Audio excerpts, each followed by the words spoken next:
Hey everybody, this is World War Guy here today, and today I'm doing once again another review video. This one is off the imported made cartridge belt from At the Front. Many of you who know At the Front or who have looked around their shop know that they, or may have known, that At the Front sells USA made cartridge belts and now imported made cartridge belts. The USA made ones are $100 while the imported ones are about $50, so there's a big price difference. And this one here is the imported variant, and here is an original one for comparison. Now I know many of you have probably just seen my don't buy cheap gear video, and so at $50 you guys might be wondering, oh boy, what did this kid do? But it's not as bad as you guys think. Right off the bat, you guys can see the cartridge belt actually looks pretty good. The color is spot on to originals. Of course this one is very used, so that's why it looks a lot lighter, but the color is spot on to a lot of basic OD3 color.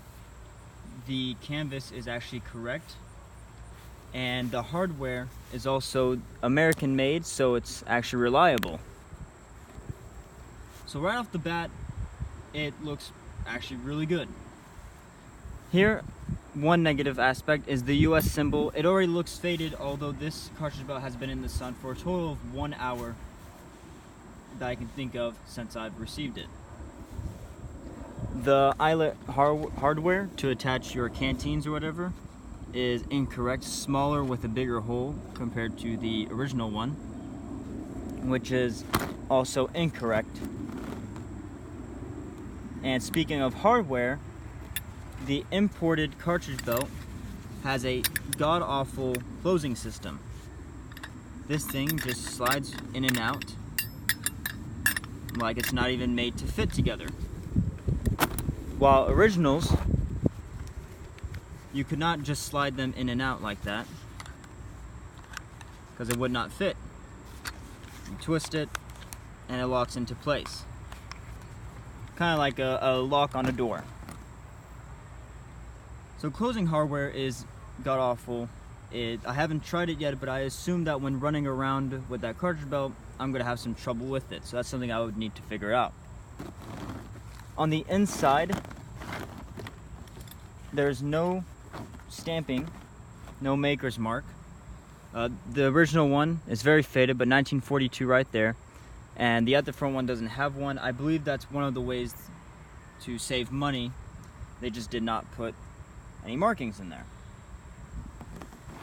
But besides that, on the inside everything's fine. The extending belt here, slightly different, but it's not an eyesore. The loops here are correct, just about the correct size. The hardware back here is actually fine. Doesn't look like it's going to break after 5 uses or anything. So the inside's not bad. The pouches, as you open them up, you can see the reproduction one is missing a snap. The original one here is just a simple snap located on the inside of the flap, which would help hold the end block or stripper clips just a bit better.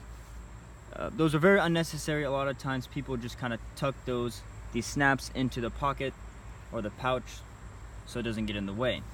At the Front saved about $10 by removing that, which for me it's not a problem at all.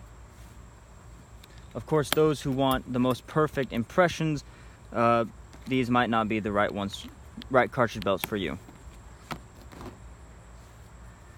So that's really just about it with the cartridge belts. Again, the one here is the imported one for about $50. Overall, it's good, but it's not great. If you want a good cartridge belt without damaging an original one, get the US made one. It's going to be a lot better. It has the more correct hardware. This one is good if, first of all, if you're on a budget, if US is not your main impression, so you don't want to spend hundreds of dollars on it, or if you just want to have a display in your room or who knows, and it's not something you're really going to worry about reenacting with or anything like that. I got it mostly because yes, it's cheaper, and I know it contradicts my other video, but it's not a bad reproduction. And of course, the US is not my main impression. Recently I've been focusing more on my German impressions. But anyway, I hope this guys helped you figure out which cartridge belt to get if you haven't already gotten one. If you did, please drop a like. If you want to comment on your experience with these cartridge belts, please do. Make sure to share the video for other people to see the review on them, and to subscribe to my channel so you always are caught up with my videos. But besides that, you guys have a great day.